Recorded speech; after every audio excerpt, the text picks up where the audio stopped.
Nations, who's the representative to the United Nations? They're black. Who's the press secretary for Genocide Joe? She's black. So how do we go to Africa and we talk about black liberation and Pan-Africanism in the very face of the U.S. military, the very face of imperialism is black? You see? How do they turn us against migrants? Think about it. Who in their right mind will put their baby on their back and walk 3,000 miles through jungle and fever-infested terrain to get to a place where they think they can get a better life? Who would get on a boat in Africa, you understand, and sail across the Mediterranean and threaten it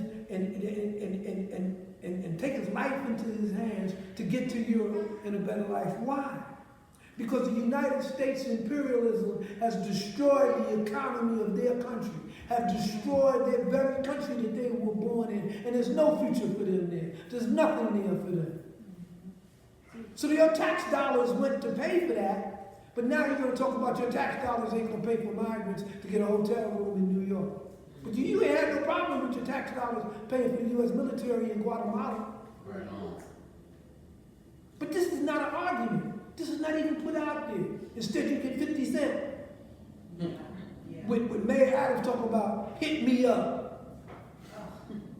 You know? Because 50 Cent talk about, not with my tax dollars are migrants going to get a debit card to feed themselves. But 50 Cent ain't say nothing about the U.S. military that his tax dollars is going to, that destroyed these people's country. What about that?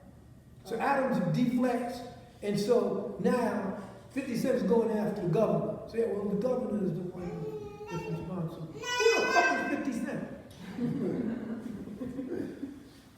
A $50. 50. You know, you even got your homeboy KRS stroking a piece of dog shit Adams, a cop, talking about he's the mayor of hip hop. He lost all his credits. All that whoop, whoop, whoop, it's the sound of the police. That shit is, yeah? Well, you got the police that you sitting up there hugging.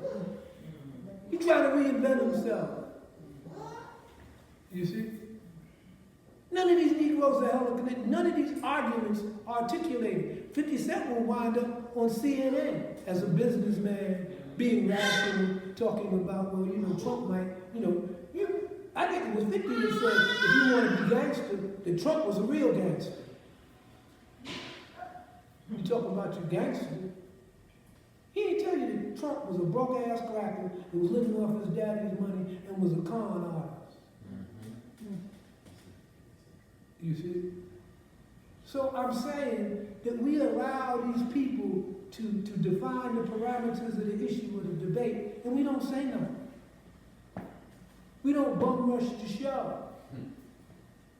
One thing you got to say about the LGBT community back in the day, they would bum rush an anti-LGBT senator or whatever, chain themselves to the desk in their office and throw pig's blood all over the place, and they had to drag them out of there. Do we do that? Hell no.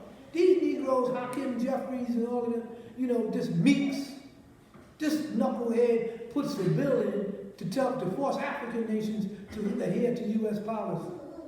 And he's still walking around in the streets. Ain't nobody slashed the tires of his limousine, threw bricks at the window. Nobody. Throw a fucking brick. I mean, if somebody would have threw a brick, George Floyd would be alive now.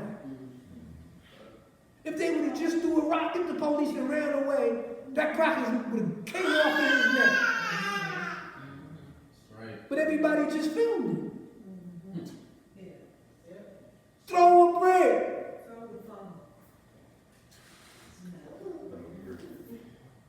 Listen, I definitely appreciate what Dee's saying. Don't worry, some of y'all look like y'all gonna get indicted. It's all right. Throw a goddamn